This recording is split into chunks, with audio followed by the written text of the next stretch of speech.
असा प्लॅन आहे। सुरुवात नक्कीच गोदावरी नदीतून होईल।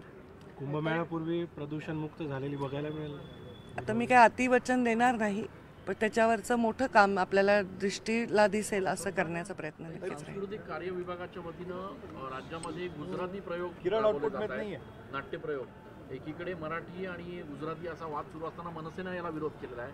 कसं बघताय आपण सांस्कृतिक विभागाकडून अशा पद्धतीने राज्यात गुजराती नाट्यप्रयोग केले जात आहेत? मला याची कल्पना नाही की कोणता विभाग काय करतोय। मी याच्यावर काही टिप्पणी त्यामुळे करू शकणार नाही। आणि मुळामध्ये मी आता ईश्वराच्या दरबारात आहे आणि इथे कुठलाही भेद नाही आहे। तर मला असं वाटतं आपण अशा कुठल्याही ज्याच्यामध्ये काहीतरी खमंग विषय येतो त्या गोष्टींपासून दूर राहून मेन मुद्दा विकासाचा हाती घेऊन काम केलं पाहिजे। दुर्दैवी घटना घडलेली आहे घाटकोपरमध्ये। 17 वर्षीय मुलगी आहे, तिच्या गतिमंद मुलगी आहे, तिच्यावर सामूहिक बलात्काराची घटना घडली आहे।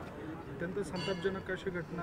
त्या गुन्हेगाराला फाशीची शिक्षा झाली पाहिजे ज्यांनी अशा एका गतिमंद अल्पवयीन मुलीवर असा अत्याचार केलेला आहे। नक्कीच कडक शिक्षा त्यांना करण्यासाठी गृहमंत्री देवेंद्रजी कडक पावलं उचलतील। पुण्यामध्ये पण यवतमध्ये गेल्या 2 दिवसापासून हिंसाचार सुरू आहे।